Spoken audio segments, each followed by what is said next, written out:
V9 live TV news కి స్వాగతం. బులెటిన్ల ముందుగా హెడ్లైన్స్.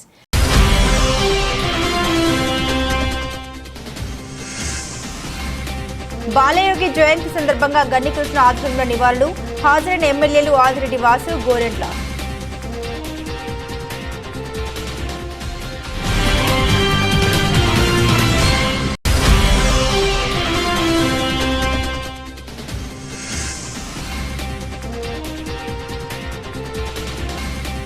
జన సైనికులపై కఠిన చర్యలు తీసుకోవాల్సిందే. హైకోర్టుకు వెళ్లడానికి సిద్ధమన్న బర్రె ఆనంద్ కుమార్.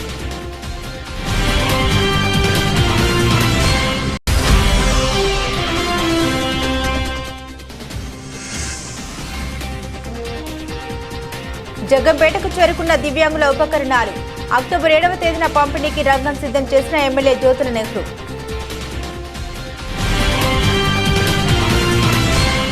ఇక వివరాల్లోకి వెళ్తే అట్టడుగు స్థాయి నుండి అత్యున్నత స్థాయికి ఎదిగిన బాలయోగి ప్రతినిత్యం ప్రజల జీవితాల్లో వెలుగులు నింపారని తెలుగుదేశం పార్టీ నాయకులు అన్నారు. దివంగత లోక్సభ స్పీకర్ జీఎంసీ బాలయోగి 73వ జయంతి సందర్భంగా తెలుగుదేశం పార్టీ రాష్ట్ర ప్రధాన కార్యదర్శి గన్నికృష్ణ ఆధ్వర్యంలో కంపాల చెరువు పార్కులో ఉన్న బాలయోగి కాంస్య విగ్రహం వద్ద కార్యక్రమం నిర్వహించారు. గన్నికృష్ణతో పాటుగా Rajamahendravaram city MLA Adireddy Vasu, rural MLA Gorantla Butchaiah Chowdary, మాజీ MLC Adireddy Apparao, AP urban infrastructure development corporation director Erra Venugopalarayudu, రాష్ట్ర కార్యదర్శి కాశీ నవీన్ కుమార్, టీఎన్టీయూసీ రాష్ట్ర ప్రధాన కార్యదర్శి వర్రె శ్రీనివాసరావు, నగర అధ్యక్షుడు రెడ్డి మణి తదితరులు బాలయోగి విగ్రహానికి పూలమాల వేసి నివాళులర్పించారు.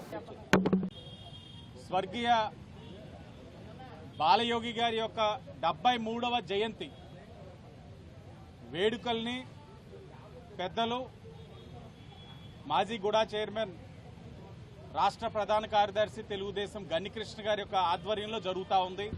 ఒక్కటే, రాజకీయంగా ఎన్నాళ్ళు పదవుల్లో ఉన్నావా లేకపోతే ఎన్ని పదవులు చేసామన్నది కాదు, ఎన్నాళ్ళు ప్రజల యొక్క జీవితాల్లో వెలుగు తీసుకురాగలిగాం, ఎవరి గుండెల్లో స్థిరస్థాయిగా నిలబడ్డామన్నది చాలా ముఖ్యమైనది.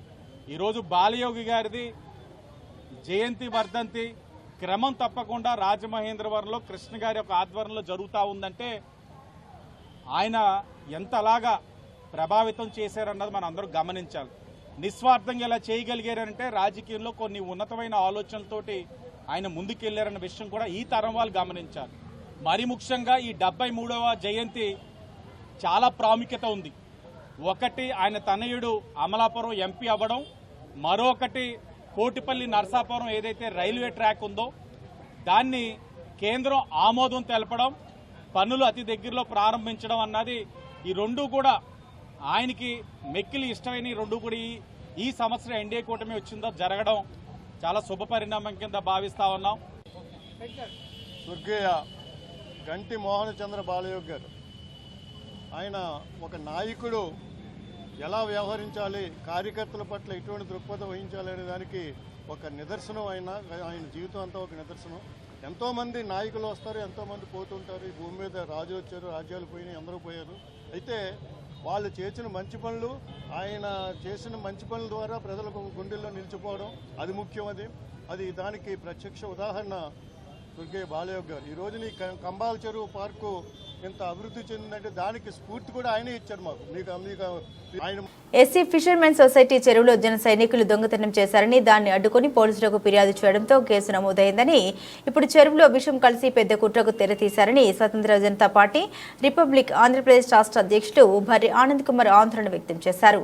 బాధితులైన ఎస్సీ సొసైటీ సభ్యులకే తిరిగి నోటీసులు పంపుతూ అధికారులు వేధిస్తూ ఉన్నారని, ఎస్సీలకు ఉమ్మడి ఆస్తి సొసైటీ చెరువుల్ని వారికి లేకుండా చేయాలని కుట్ర పన్నుతున్నారని ఆరోపించారు. ది రాజమండ్రి ప్రెస్ క్లబ్ లో మంగళవారం జరిగిన మీడియా సమావేశంలో ఆయన ఫిషర్మెన్ సొసైటీ బాధితులతో కలిసి మాట్లాడారు. సంవత్సరాల క్రితం సహజంగా ఎస్సీలకు ఎక్కడ భూములు ఉండవండి.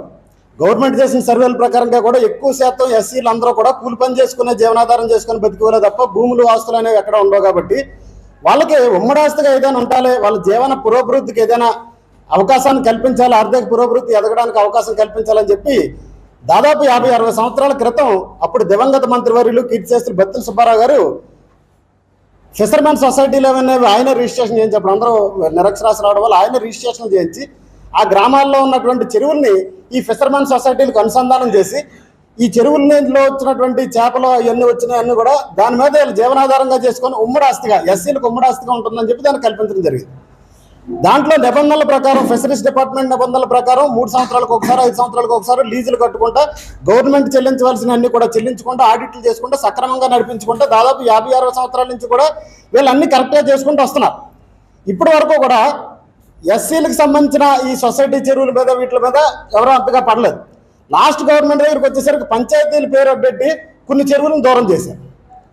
ఇప్పుడు ఈ గవర్నమెంట్ వచ్చేసరికి కొంతమంది వ్యక్తులు ఎలా మొదలెట్టారంటే ఈ చెరువులను అన్నట్లే కూడా ఎస్సీల దగ్గర నుంచి లేకుండా చేద్దాం అంటే ఎప్పుడు చూసినా కూడా కూలి పనులు చేసుకుని నడుపుకుంటా పోవాలి తప్ప ఆర్థికంగా ఎదగడానికి ఏమాత్రం అవకాశాలు ఉన్నా కూడా అవకాశాలు ఉండకుండా చేద్దామని ఆలోచించే కొంతమంది కులర్మాదులు కలిసి ఏం చేశారంటే ఈ చెరువుల లోపల చేపలు ఎక్కడి నుంచో బయట నుంచి తీసుకొచ్చి ఆ చేపలను అక్కడ వేసి దాన్ని పెంచుకొని గవర్నమెంట్కి లీజులు కట్టుకొని ఇదంతా చేసేదేమో సొసైటీ సభ్యులు చేస్తున్నారు. నైట్కి నైటు ఎవరికో తెలియకుండా చేపలను పట్టుకోవడం అనేది కొంతమంది గ్రామాల్లో చేస్తున్నారు. పట్టిపోవడం కూడా ఒక చేప 2 చేపలు అయితే పట్టించుకోపోలేదు, 100 చేపలు పట్టిపోతున్నారంట రోజు. పట్టిపోయి తీసుకెళ్ళి మళ్ళీ ఎవరికి అమ్ముతున్నారు, ఊర్లోపలికి వచ్చి మళ్ళీ సొసైటీ వరకు అమ్ముతున్నారు 7 చేపలు దొబ్బేసి. ఇది ఎలా చేస్తున్నారని చెప్పి ఇంక నైట్ కాద్దామని చెప్పి మొన్న పోయిన శనివారం కదండి, లాస్ట్ శనివారం అంటే అంతకుముందు నుంచి రోజు కొంతమంది అలాగే పహారా గాయడం అవి చేస్తున్నారు. లాస్ట్ శనివారం మొత్తం దాదాపు 6-8 చేపలు పడుతుంటే చేపలు వలలో మొత్తం అన్ని పెట్టుకొని రెడ్ హ్యాండెడ్గా పట్టుకున్నారు. ఆ వీడియోలు ఫోటోలు కూడా ఉన్నాయి. పట్టుకొని వాళ్ళందరినీ పోలీస్ స్టేషన్కి అప్పచెప్దాం అనుకునేటప్పటికి ఆ గ్రామానికి నిడిగట్ల గ్రామం, కోరుకొండ మండలం నిడిగట్ల గ్రామానికి సంబంధించిన వైఎస్ఆర్సీపీ నాయకుడు, ఆయన జిల్లా కార్యదర్శి ఏదో కూడా ఉన్నట్టుంది పార్టీలో. ఆయన జనసేన మేడిశెట్టి శివరామ్ అంటాడు ఆయన పేరు. జనసేన జిల్లా జాయింట్ సెక్రటరీ ఏదో ఉందండి ఆయన పదవి కూడా. ఈ నాయకులు వచ్చారు అక్కడికి. వస్తే నిజానికి ఏం చెప్పాలి, రాజకీయ పార్టీ నాయకులు అనుకున్నాడు ఏదో తప్పు అయిపోయింది, దొంగతనం చేశారు కుర్రలేదో, ఇంకోసారి అలా జరగనకుండా మందలించి అక్కడి నుంచి పంపించేస్తే వీళ్ళు కూడా అంగీకరించారు. అక్కడికి వచ్చి ఇష్టానుసారంగా రాత్రులు పట్టడం కాదు పొగలో. పోలవరం ప్రాజెక్టు ద్రోహి చంద్రబాబు నాయుడు అని మాజీ ఎంపీ వైఎస్ఆర్సీపీ రాష్ట్ర అధికార ప్రతినిధి మార్గాని భరత్రామ్ అన్నారు. మంగళవారం రాజమహేంద్రవరం మార్గాని స్టేట్లో ఏర్పాటు చేసిన విలేకరుల సమావేశంలో ఆయన మాట్లాడారు. పోలవరం నేటి దుస్థితికి కారణం చంద్రబాబు నాయుడు అని అన్నారు. పోలవరం ప్రాజెక్టు నిర్వీర్యం చేయడంతో తెలుగు ప్రజలకు ద్రోహం చేశారని తెలిపారు. ఏ రకంగా దెబ్బతీస్తా ఉన్నాడనేది అర్థమవుతుంది. సాక్షాత్తు మాజీ ముఖ్యమంత్రి వర్యులు జగన్మోహన్ రెడ్డి గారు ఏదైతే పేర్కొన్నారో అవన్నీ కూడా సుప్రీంకోర్టు న్యాయవాదులు, సుప్రీంకోర్టు జస్టిస్లు కూడా అవే అంశాల గురించి కూడా పేర్కొన్నారు. ప్రధానంగా సెకండ్ ఒపీనియన్ అందరికీ తెలిసిందే అండి. ఇది ఎవరైనా ఎవరు రాజకీయం చేస్తున్నారు, ఎవరు వాస్తవాలు మాట్లాడుతున్నారు, సో ఖచ్చితంగా అంతిమంగా సత్యమే గెలుస్తుంది. సత్యమేవ జయతే, ఖచ్చితంగా గెలుస్తుంది. ఇది ఎలాగా 3వ తారీఖున సుప్రీంకోర్టుది ఇంకొక హియరింగ్ ఉంది కాబట్టి ఖచ్చితంగా ఆ రోజు వచ్చిన తర్వాత మనం ఈ అంశాల గురించి పూర్తిగా మాట్లాడతాము. రెండోది, హై కాన్స్టిట్యూషనల్ పవర్స్లో ఉన్న వ్యక్తి ఇట్లా మాట్లాడితే ఏదైతే స్పెషల్ ఇన్వెస్టిగేషన్ టీం ఏదైతే మీరు వేశారో దానికి ప్రభావితం లోనవుతారనేది కామన్. సో వన్స్ ఇంకా ప్రోబ్ జరగకుండానే పూర్తి స్థాయిగా ఇలా బహిరంగంగా స్టేట్మెంట్స్ ఇవ్వడము, మరి ఖచ్చితంగా దీని గురించి హిందూ లోకానికి ప్రత్యేకించి చంద్రబాబు నాయుడు గారు బేషరతుగా క్షమాపణ చెప్పాలని ఈ సందర్భంగా తెలియదు. ఇంకా దీనికన్నా మనం 3వ తారీఖు తర్వాత ఖచ్చితంగా ఈ అన్ని అంశాల గురించి మాట్లాడతాం. ఇప్పుడు ప్రధానమైన అంశము పోలవరం ప్రాజెక్టు. ఏదైతే కొత్తగా ఏర్పాటైన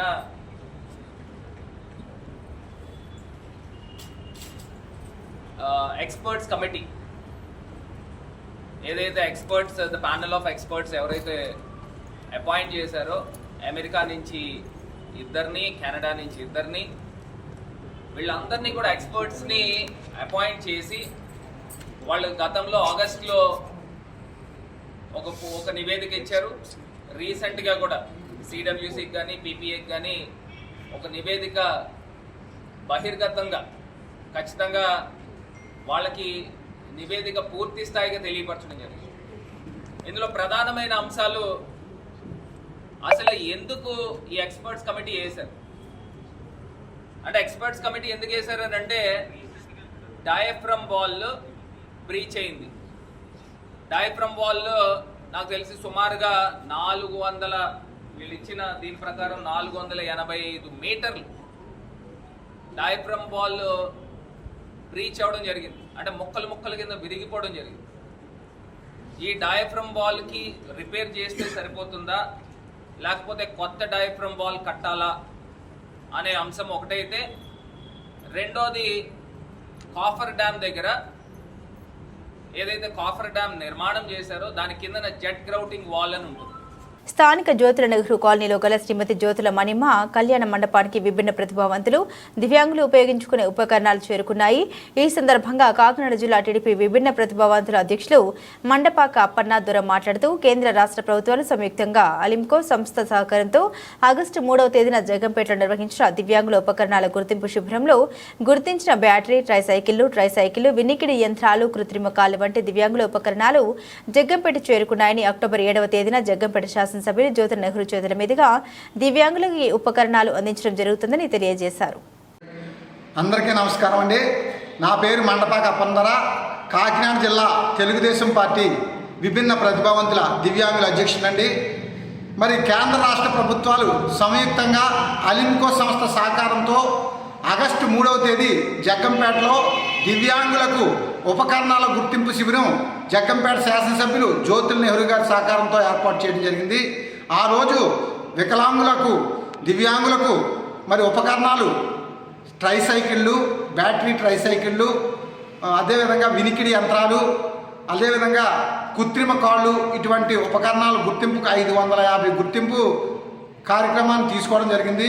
ఆ రోజు తీసుకున్న తర్వాత మరి ఇవన్నీ కొలతలు తీసుకుని తయారయ్యి మరి ఈరోజు జగ్గంపేట చేరుకున్నాయి. తేదీ జగ్గంపేటలో ఈ ఉపకరణాలు ఇచ్చేందుకు శాసనసభ్యులు ఏర్పాట్లు చేస్తున్నారు. ఆల్రెడీ లారీల్లో తరలిస్తున్నారు.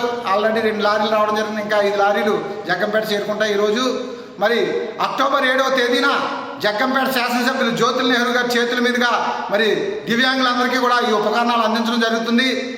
శాసనసభ్యులు జ్యోతుల నెహ్రూ గారు గెలిచిన నెలలోనే ఈ కార్యక్రమం తీసుకున్నారండి. వికలాంగులు, దివ్యాంగులు, అభాగ్యులు మరి వారికి కావాల్సిన పరికరాలు నియోజకవర్గంలో అందించాలని దృఢ సంకల్పంతో పనిచేసే నాయకుడిగా ఈరోజు జ్యోతుల నెహ్రూ గారు గెలిచిన నెలలోనే ఈ గుర్తింపు శిబిరం ఏర్పాటు చేసి మరి అందరికీ కూడా ఇవ్వడం జరుగుతుంది. మరి పవన్ కళ్యాణ్ గారు ఉప ముఖ్యమంత్రి గారు, అదే చంద్రబాబు నాయుడు గారు ముఖ్యమంత్రి గారు జ్యోతుల నెహ్రూ గారికి మా దివ్యాంగులందరం కూడా రుణపడి ఉంటామండి. ఎందుకంటే గత 5 సంవత్సరాల్లో దివ్యాంగులను ఎక్కడ గుర్తించిన దాఖలాలు లేవండి, పింఛను పెంచిన దాఖలాలు లేవండి. ఈ ప్రభుత్వం, కూటమి ప్రభుత్వం వచ్చింది, 6,000 రూపాయలు పింఛని, 10,000 రూపాయలు పింఛని, 15,000 రూపాయలు పింఛనీతో పాటు దివ్యాంగులకు కావాల్సిన ఉపకరణాలన్నీ కూడా అందించుతున్నారు. ఈ కూటమి ప్రభుత్వానికి మేము దివ్యాంగులందరం కూడా ఎల్లకాలం కూడా రుణపడి ఉంటాం జ్యోతుల నెహ్రూ గారికి, పవన్ కళ్యాణ్ గారికి, చంద్రబాబు నాయుడు గారికి కూడా. హైదరాబాద్లో నిర్మాణాల కూల్చివేతల్ని ఉద్దేశిస్తూ బీఆర్ఎస్ వర్కింగ్ ప్రెసిడెంట్ కేటీఆర్ ఘాటు వ్యాఖ్యలు చేశారు. రేవంత్ రెడ్డికి హైకోర్టు చెప్పిన బుద్ధి వస్తలేదు. నువ్వు మొగనివి అయితే ముందు 6 గ్యారంటీలు అమలు చేయి. ఆడపిల్లలకి ఇస్తారన్న నెలకు 2,500 ఇవ్వు. రైతులకు 2 లక్షల రుణమాఫీ చేయి, కానీ పేద ప్రజల జోలికొస్తే మాత్రం ఊరుకోమని కేటీఆర్ అన్నారు. అంబర్పేట నియోజకవర్గ పరిధిలోని మూసీ పరివాహక ప్రాంత ప్రజలతో ఆయన సమావేశమయ్యారు. రేవంత్ రెడ్డికి ఒకటే చెప్తున్నా, నీకేమైనా బుద్ధి జ్ఞానం ఉంటే, సిగ్గు లజ్జ ఉంటే, నిన్ననే హైకోర్టు నానా దొబ్బులు దొబ్బింది. మిమ్మల్ని నిన్ననే తిట్టింది హైకోర్టు. ఎందుకు చేస్తుర్రా, ఇష్టం ఉన్నట్టు బుద్ధి జ్ఞానం లేదా అని. అయినా నీకు సిగ్గస్తలేదు. ఇవాళ మళ్ళీ పోయి అక్కడ డ్రామా చేస్తున్నావు. రేవంత్ రెడ్డి నీ భాషలనే చెప్తున్నావు, ఎందుకంటే నీకు మామూలు భాషలు చెప్తే అర్థం కాదు. నువ్వు మొగోనివే అయితే ముందు 6 గ్యారంటీలు అమలు చేయి. ముందు ఆడపిల్లలకి ఇస్తానా నెలకు 2,500 రూపాయలు, ముసలోళ్ళకి ఇస్తాన నెలకు 4,000 రూపాయలు, రైతులకు రుణమాఫీ చేస్తాను 2 లక్షలు అది చేయి. 10,000 కాదు 15,000 ఇస్తాను. ఈ ఆటో డ్రైవర్లు చచ్చిపోతాండ్రు, వాళ్ళకి ఏదో బోర్డు పెడతా నెలకు 1,000 రూపాయలు ఇస్తాను. ఇక్కడ మా వాళ్ళు కొంతమంది హోంగార్డులు కూడా ఉండొచ్చు. ఆ హోంగార్డులకు జీతాలు వెళ్ళవు, 4-5 నెలల నుంచి జీతాలు దిక్కులేవు. గా పని చేయి, పేదవాళ్ళని ఆదుకో. బస్తీలలో ఉన్న వాళ్ళకు దమ్ముంటే కేసీఆర్ 1,00,000 డబుల్ బెడ్రూమ్ ఇల్లు కడితే మొగోని అయితే నువ్వు 2 లక్షలు కట్టు, వద్దంటలేం. కానీ ఉన్న ఇంట్లోకి తీసి బయట వారేస్తామంటే మాత్రం ఊకోమెట్టి పరిస్థితులు అనే మాట నేను విజ్ఞప్తి చేస్తా ఉన్నా. ప్రతి కుటుంబానికి అండగా ఉండాలన్నదే నా కోరిక. గత పాలకుడి పాలన చూసి విరక్తి చెంది మొన్నటి ఎన్నికల్లో ప్రజలు వన్ సైడ్ తీర్పు ఇస్తూ కూటమికి 93% సీట్లు గెలిపించారు. ప్రజలు ఎంత కసిగా ఓటు వేశారో ఈ ఫలితాలు చూస్తూనే తెలుస్తోంది. కనీసం ప్రజలకు స్వేచ్ఛ కూడా లేకుండా దుర్మార్గంగా గత పాలకులు పాలించారు. ఎస్కోబార్ కంటే డేంజర్ ఈ జగన్. ప్రజలు ఎలాంటి వాళ్ళతో జాగ్రత్తగా ఉండాలన్నారు సీఎం చంద్రబాబు. నేను ఎప్పుడు కూడా కష్టాలు నష్టాలు మీతో పంచుకోవాలి. నా ఆలోచన ఒకటే, ప్రతి ఒక్క కుటుంబానికి అండగా ఉండాలనేది నా కోరిక. మీ జీవితాల్లో వెలుగు తీసుకురావాలనేది నా సంకల్పం. అందుకే మొన్న ఎన్నికల్లో చూశాను. నా జీవితంలో ఎప్పుడు కూడా అలాంటి ఎన్నికలు చూడలేదు.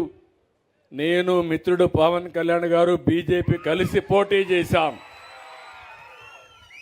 కలిసి పోటీ చేసి నిలబెట్టిన అందరూ గెలిచారు. 93% గెలిచారు. అంటే మీలో ఎంత ఉత్సాహం ఉందంటే ఎక్కడ చూసినా కూటమి అభ్యర్థుల సింబల్ కనపడిస్తే మీరంతా ఓట్లేసే పరిస్థితికి వచ్చారు. గుద్దుడే గుద్దుడు కార్యక్రమానికి శ్రీకారం చుట్టారు. నాకే ఆశ్చర్యం వేసింది.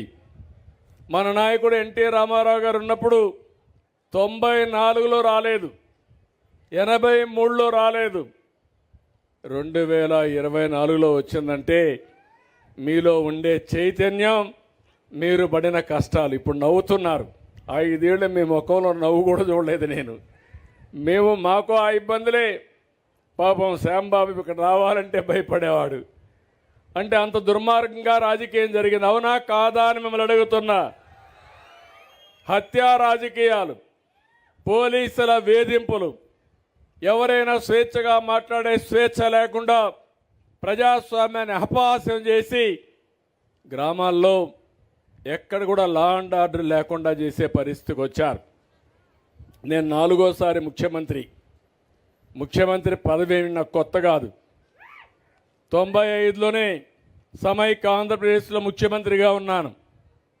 ఇప్పుడు చూస్తూ ఉంటే మొన్న అదే అన్నాను, కుర్రాళ్ళు అరుస్తున్నారు 95 CBN అని. అదే చూపించాలనుకుంటున్నా ఇప్పుడు.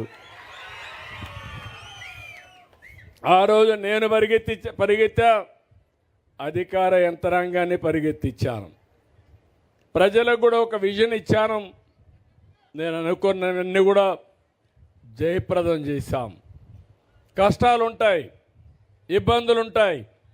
కానీ ఈరోజు మీరందరూ గుర్తుపెట్టుకోవాల్సింది, ఇబ్బందుల్లో కూడా, కష్టాల్లో కూడా, సంక్షోభంలో కూడా మనం కొంత ఆలోచన చేసి బయటపడే పరిస్థితి రావాలి. మొన్నే మీరు చూస్తే నేను ముఖ్యమంత్రి అయితే నేను అనుకున్న డబ్బులు ఉంటాయని. చిల్లి గవ్వలేదు ఎక్కడ, మొత్తం దోచుకొని వెళ్ళిపోయాడు. జలగా మొన్నటి వరకు ముఖ్యమంత్రిగా ఉన్న వ్యక్తి. నేను అందుకే ఆయన ఒక మాట అన్నాను, ఎస్కోబార్ అన్నాను. ఎస్కోబార్ అంటే కొలంబోలో పెద్ద స్మగ్లర్. మామూలు స్మగ్లర్ కాదు. ఏంటి స్మగ్లర్ అంటే మామూలు కాదు, డ్రగ్ స్మగ్లర్. మందు పదార్థాలను అమెరికాకు స్మగిల్ చేసేవాడు. ఎవరైనా మాట్లాడితే వివేకానంద రెడ్డి మారికి ఎగిరిపోయేవాళ్ళు. అలాంటివన్నీ చేసేవాడు. అలాంటి వ్యక్తే ఇతను. నేను చాలామంది నా జీవితంలో రాజకీయాలు చూశాను, కానీ ఇలాంటి వ్యక్తిని ఎప్పుడు నేను చూడలేదు. మీరే కాదు, నేను కూడా అనుభవించాను. అంటే సొంత బాబాయినే లెక్క పెట్టుకోకపోతే మిమ్మల్ని నన్ను లెక్క పెట్టుకుంటాడా అని మిమ్మల్ని అడుగుతున్నా. నంద్యాల ప్రభుత్వ వైన్ షాప్లో పనిచేస్తున్న సిబ్బంది గడువు నిన్నటితో ముగియడంతో వారి ఉద్యోగాలకు భద్రత లేదని ప్రభుత్వ వైన్ షాప్లో బంద్ చేశారు. 5 సంవత్సరాల నుండి ప్రభుత్వ వైన్ షాపులో పనిచేస్తున్నామని, ఈరోజు మా ఉద్యోగాలు లేవంటూ ఇతరులు రావడం జరిగిందని, ఇప్పుడు ఉన్న పలంగా తీసేస్తే ఏంటి, ఖచ్చితంగా ప్రభుత్వ వైన్ షాప్ సిబ్బంది మొత్తం షాపులన్నీ బంద్ చేయడం జరిగింది. కానీ అధికారులు వైన్ షాపులను తెరిచి రంగంలోకి దిగిన పోలీసు ఎక్సైజ్ అధికారులు కానీ మా సమస్య పరిష్కరించకుండా వైన్ షాప్కు తెలిసి మద్యం ఎలా అమ్ముతారంటూ అధికారులు ఒకసారిగా పట్టణంలో వైన్ షాపులు బంధించడంతో ప్రజలు నానా పడుతున్నారు. రేపు గాంధీ జయంతి సందర్భంగా బంద్ కావడంతో మందుబాబులు అవస్థలు పడుతున్నారు.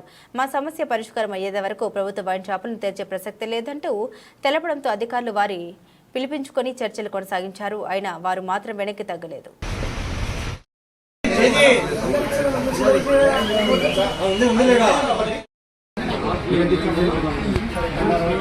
అన్న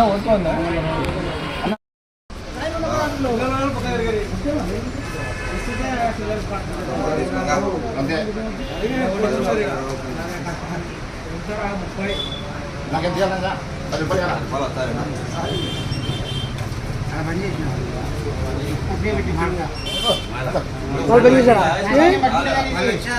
పని చేసేటప్పుడు పని చేయించారు. ఇప్పుడున్నే పని చేసి మనకు 5 నిమిషాలు తెలుసలే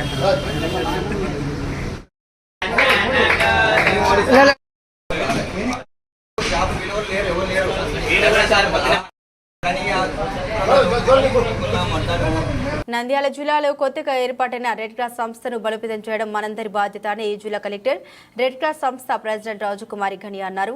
మంగళవారం రామకృష్ణ పీజీ కళాశాలలో ఇండియన్ రెడ్ క్రాస్ సొసైటీ ఆధ్వర్యంలో నిర్వహించిన జాతీయ స్వచ్ఛంద రక్తదాన దినోత్సవ కార్యక్రమంలో ఆమె ముఖ్య అతిథిగా పాల్గొన్నారు. జ్యోతి ప్రజ్వలన అనంతరం రెడ్ క్రాస్ వ్యవస్థాపకులు హెన్రీ డ్యూనంట్ గారి చిత్రపటానికి పూలమాల వేసి నివాళులర్పించారు. రెడ్ క్రాస్ జిల్లా చైర్మన్ దస్తగిరి పర్ల, శ్రీ రామకృష్ణ విద్యా సంస్థల చైర్మన్ డాక్టర్ జి రామకృష్ణారెడ్డి తదితరులు ఈ కార్యక్రమంలో పాల్గొన్నారు. ఈ సందర్భంగా జిల్లా కలెక్టర్ జి రాజకుమారి మాట్లాడారు. రెడ్ క్రాస్ సంస్థను బలోపేతం చేయడం ప్రతి ఒక్కరి బాధ్యత అని అన్నారు. జాతీయ స్వచ్ఛంద రక్తదాన దినోత్సవ సందర్భంగా Indian red cross society Nandyal ఆధ్వర్యంలో రక్తదాన శిబిరాలు ఏర్పాటు చేయడం సంతోషంగా ఉందని, రెడ్ క్రాస్ అభివృద్ధికి ప్రతి ఒక్కరూ సహకరించాలని కోరారు. జిల్లాలో రెడ్ క్రాస్ ఆధ్వర్యంలో జరుగుతున్న సేవలను ఆమె కొనియాడారు. శ్రీ రామకృష్ణ విద్యా సంస్థల 60 మంది విద్యార్థులు రక్తదానం చేయడం అందరికీ స్ఫూర్తిదాయకం కావాలన్నారు. It's my honor and privilege hostilities or engage in political, religious or ideological. Adayas here provides relief in times of disasters and emergencies for vulnerable people and communities. Blood, often referred to as lifeline of the humanity, plays a crucial role in saving countless lives. ఒక్కరి వల్ల కాదు madam, మీరు ఇలా 1-2 families, చాలా families ఉంటాయి, but ఒక్క family అంటే ఆ ఇనిషియేషన్, ఆ బిగినింగ్ అనేది ఆ ఒక్క ఫ్యామిలీ నుంచే మనకు మొదలవ్వాలి. So what is the consequence ఏంటి? అప్పుడు చిన్న ఏజ్ లో మ్యారేజ్ చేసేస్తే డెలివరీ అయిన సమయానికి మినిమం 12 grams ఆఫ్ హీమోగ్లోబిన్ ఉండాలి, ఉండదు. హై రిస్క్ ప్రెగ్నెన్సీ అవుతుంది. ఎవ్రీ క్వార్టర్ కి మెటర్నల్ డెత్ రివ్యూ చేస్తాం. ఎవ్రీ క్వార్టర్ లో 4 to 5 మదర్స్ చనిపోతూ ఉంటారు. సో డెలివరీ అవుతారు, చాలా మంచి పిల్లలు ఉంటారు, మదర్ ఉంటారు. ఒక తల్లి లేకపోతే పిల్లల పరిస్థితి ఆలోచించండి. అందుకనే ఫస్ట్ ఇష్యూ ఇస్ ఖచ్చితంగా డిగ్రీ చదివాక మ్యారేజ్ చేసుకోవాలి పిల్లలు. Second, both mental stamina and physical stamina బాగా ఉన్న తర్వాతనే పిల్లల గురించి ఆలోచిస్తే ఆ పిల్లలు కూడా ఆరోగ్యవంతంగా ఉంటారు, సమాజానికి ఒక ఆరోగ్యవంతమైన బిడ్డలు ఇచ్చిన వాళ్ళు అవుతారు. అదర్వైజ్ టోటల్ గా చాలా ఎనీమియాని మన జిల్లాలో డీల్ చేయాల్సి వస్తుంది. అప్పుడు ఏం చేస్తాం? ఐరన్ ఫోలిక్ యాసిడ్స్ ఇస్తాం, ఫోలిక్ యాసిడ్ టాబ్లెట్స్ ఇస్తాం. లేదు స్టిల్ హీమోగ్లోబిన్ పర్సెంటేజ్ పెరిగిపోతే ఐరన్ సుక్రోజ్ సొల్యూషన్ ఉంటుంది అండ్ బ్లడ్ కూడా ఎక్కిస్తూ ఉంటారు. సో ఎవరికి బ్లడ్ అవసరం అవుతుంది? ఎనీమిక్ గా ఉండే ప్రెగ్నెంట్ లేడీస్ కి చాలా అవసరం ఈ బ్లడ్ అన్నది. వాళ్ళ గురించి అంటే ఒక మంచి తల్లి, ఒక మంచి బిడ్డ ఉండడానికి మనం సపోర్ట్ ఇస్తున్నాము అన్న విషయాన్ని దయచేసి గుర్తుపెట్టుకోండి. ఇది చెప్పడానికి నేను మీకు చెప్పాను ఈ విషయాన్ని. కార్యక్రమాన్ని ఇక్కడ ఏర్పాటు చేసినందుకు దస్తగిరి గారికి ధన్యవాదాలు తెలియజేస్తూ, అలాగే మేడం గారు కూడా ఈ కార్యక్రమాలకి అటెండ్ అయ్యి ఎంకరేజ్ చేస్తున్నందుకు మేడం గారికి కూడా ప్రత్యేకంగా ధన్యవాదాలు తెలియజేస్తున్నాం. రామకృష్ణ డిగ్రీ కళాశాల మొదటి నుంచి కూడా రక్తదాన శిబిరాల్లో ముందుంటుంది. రక్తదాన శిబిరాల కంటే కూడా గవర్నమెంట్ హాస్పిటల్లో ఇప్పుడు బ్లడ్ తక్కువ అయితే అప్పుడు వాళ్ళు మాకు చెప్పడం జరుగుతూ ఉంటుంది. వెంటనే మేము బ్లడ్ డొనేషన్ క్యాంప్ను ఒకటి ఏర్పాటు చేసి అకేషన్తో సంబంధం లేకుండా పిల్లలు బ్లడ్ డొనేట్ చేస్తూ వస్తున్నారు. అలాగే మేము కళాశాల తరఫున ఒక బ్లైండ్ స్కూల్ని అడాప్ట్ చేసుకుని building rent plus teachers salaries, తర్వాత పిల్లల యొక్క భోజనాలు, ఎవ్రీథింగ్ మేము 30 మెంబర్స్ అడాప్ట్ చేసుకుని 5 years వాళ్ళకి గ్రాంట్ ఇవ్వడం జరిగింది కళాశాల తరఫున. ఇప్పుడు అది గ్రాంటెడ్ కింద అడ్మిట్ అయ్యి సెంట్రల్ గవర్నమెంట్ గ్రాంటెడ్ కింద అడ్మిట్ అయ్యి అది రన్ అవుతుందనే విషయాన్ని మీకు తెలియజేస్తున్నాను మేడం. అలాగే ఎవ్రీ మంత్ ఒక 50 స్టూడెంట్స్కి, ఎయిడ్స్ అఫెక్టెడ్ చిల్డ్రన్కి న్యూట్రిషన్ ఫుడ్ని ఎవ్రీ మంత్ వాళ్ళకి 50 మెంబర్స్కి 25,000 రూపీస్ చొప్పున కాంట్రిబ్యూట్ చేస్తూ కళాశాల తరఫున ప్రోగ్రామ్ని కూడా వాటికి అర్థం చేస్తాం. అలాగే కరోనా ఎన్డీఏ కూటమి పాలనలో సంక్షేమంతో పాటుగా అభివృద్ధిని కూడా సమపాలనలో అభివృద్ధి చేస్తామని రాష్ట్ర రోడ్డు మరియు భవనాల శాఖ మంత్రి జనార్దన్ రెడ్డి అన్నారు. ఎన్టీఆర్ భరోసా పెన్షన్ పంపిణీ కార్యక్రమంలో భాగంగా బనగానపల్లి మండలం నందవరం గ్రామంలో మంత్రి బీసీ జనార్దన్ రెడ్డి పాల్గొని పెన్షన్ పంపిణీ చేశారు. ఈ సందర్భంగా మంత్రి బీసీ జనార్దన్ రెడ్డి మీడియాతో మాట్లాడారు. గత వైసీపీ ప్రభుత్వంలో గ్రామీణ వ్యవస్థ కుదేలైందని విమర్శించారు. కూటమి ప్రభుత్వంలో అర్హత కలిగిన ప్రతి ఒక్కరికి సంక్షేమ పథకాలతో పాటు అభివృద్ధికి కూడా ప్రాధాన్యత ఇస్తామని అన్నారు. కేవలం కూటమి ప్రభుత్వంలోని గ్రామాల అభివృద్ధి జరుగుతుందని, చంద్రబాబు నాయుడు పాలనలో ప్రతి ఒక్కరికి న్యాయం జరుగుతుందని అన్నారు. పింఛన్ ఇవ్వడం జరుగుతూ ఉంది. అది కాకుండా గతంలో ఇచ్చిన మాట ప్రకారం కూడా 7,000 ఇవ్వడం జరుగుతూ ఉంది. అర్హులైన ప్రతి ఒక్కరూ కూడా ఈరోజు చంద్రబాబు పేరు చెప్పగానే చేతులెత్తి మొక్కుతా ఉన్నారు. ఆ మహానాడుభావుడు మాకు 3,000 నుంచి 4,000 చేశాడు. అప్పుడు 2,000 కంతుల ప్రకారం వచ్చింది. ఆ కంతులు కూడా వాలంటీర్లు కూడా వ్యవస్థ ద్వారా పెట్టి ఎప్పుడో 5వ తారీఖు, 6వ తారీఖు, 7వ తారీఖు తలుపులు తెరిచి మేము బయట అరుగుల మీద కూర్చుంటూనే ఈ అధికారులందరూ కూడా ఏదైతే సచివాలయ సిబ్బంది ఉందో వాళ్ళందరూ కూడా వచ్చారని చెప్పి ఈరోజు చంద్రబాబు గారికి వారంతా ధన్యవాదాలు తెలియజేస్తూ ఆనందంగా ఉన్నారు. ఇది ఒక్కటే కాదు, రాష్ట్రంలో ఇప్పటి వరకు ఈ యొక్క 100 రోజుల పరిపాలనలో ఏవైతే సంక్షేమం, అభివృద్ధి రెండు సమానంగా జరపాలి అనేటువంటి ఉద్దేశంతోనే మొదలుపెట్టాము. ఇప్పటికే గ్రామాలలో ఉండేటువంటి ఈ యొక్క వ్యవస్థ ఏదైతే ఉందో ఆ వ్యవస్థనంతా కూడా సమూలంగా మార్పులు తేవాలి. పంచాయతీరాజ్ వ్యవస్థను మార్పులు తెచ్చి ఈ యొక్క వెనుకబడిన ఈ యొక్క కాలనీలు ఎవరైతే ఉన్నాయో నడవలేకుండా పోతున్నటువంటి కాలనీలకు కూడా ఇప్పటికే శాంక్షన్లన్నీ వచ్చాయి. ఈ ఊరికి కూడా 50 లక్షల పైన ఇప్పటికే శాంక్షన్ చేశాము. అవి కూడా దశల వారీగా ఏదైతే నివాసవంతం ఎక్కువగా ఉన్న ప్రాంతంలో ఆ ప్రాంతాల్లోకి వెళ్లి సర్వే చేసి అక్కడ రోడ్లను కూడా భర్తీ చేస్తాము. అదేవిధంగా కాలువలు కానీ ఇంకా ఏవైనా నీటి సమస్యను కూడా ఇంటింటికి కొలాయి అనేది కూడా మా మేనిఫెస్టోలో ఉంది. ఈరోజు వాళ్ళు అంటున్నారు 100 రోజులు కానీ తొలికే 6 మేనిఫెస్టోలో ఉండేటువంటి 6 ఐటమ్స్ ఏమైనాయి అని, సూపర్ 6 ఏమైంది అని అడుగుతున్నారు. మీ జీవితంలో నిజాయితీగా ఎప్పుడన్నా పనిచేశారా? ఈ రోజు సంక్షేమం ఆ రోజు 7,000 రూపాయలు ఇస్తామన్నాము, 1 నెల బోనస్ ఇచ్చాము. మళ్ళా ప్రతి నెల ఆర్థికంగా గత ప్రభుత్వం చేసిన పాపాలకు ఈ రోజు ఎక్కడ చూసినా మాకు ఇబ్బందులు ఎదురవుతా ఉన్నాయి. వారు చేసిన పాపాలన్నింటినీ కూడా మేము కడుక్కుంటా ఉన్నాం. అభివృద్ధిని, సంక్షేమాన్ని తీసుకెళ్తూ ఈ రోజు ముందుకు నడుపుతా ఉన్నాం. సూపర్ 6 పథకాలు కూడా ఈరోజు రాష్ట్రం ఎంత నష్టంలో ఉన్నప్పటికీ, ఆర్థికంగా అభివృద్ధిలో కానీ మాకు లోటు ఉన్నప్పటికీ వాటిని కూడా ఈరోజు తీసుకెళ్లి అభివృద్ధి చేయాలంటే లక్ష్యంతోనే రేపు సూపర్ 6 పథకాలు కూడా దశల వారీగా వెంటనే దశల వారీగా తీసుకుపోవాలని చెప్పి ప్రణాళికలు చేస్తా ఉన్నాం. అదేవిధంగా నాకు సంబంధించినటువంటి R&B రోడ్స్ వాళ్ళు 5 సంవత్సరాలు ఎక్కడ కూడా ప్యాచ్ వర్కులు కానీ గుంతలు కానీ బూడ్చకపోవడంతో రాష్ట్రంలో ఈ రోజు రావాల్సిన పరిశ్రమలు వెనక్కుపోయాయి.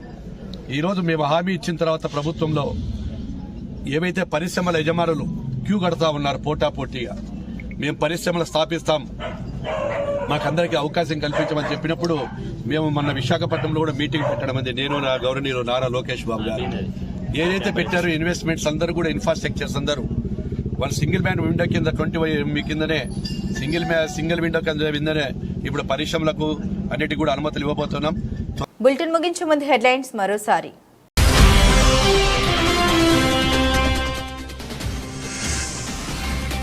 బాలయోగి జయంతి సందర్భంగా గన్నికృష్ణ ఆధ్వర్యంలో నివాళులు, హాజరైన ఎమ్మెల్యేలు ఆదిరెడ్డి వాసు, గోరెంట్ల.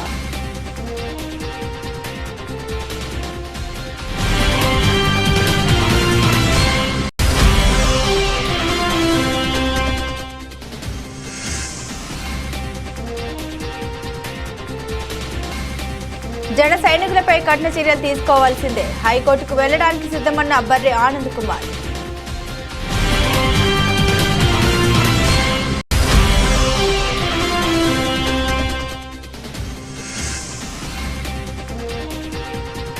జగ్గంపేటకు చేరుకున్న దివ్యాంగుల ఉపకరణాలు, అక్టోబర్ 7వ తేదీన పంపిణీకి రంగం సిద్ధం చేసిన ఎమ్మెల్యే జ్యోతుల నెహ్రూ.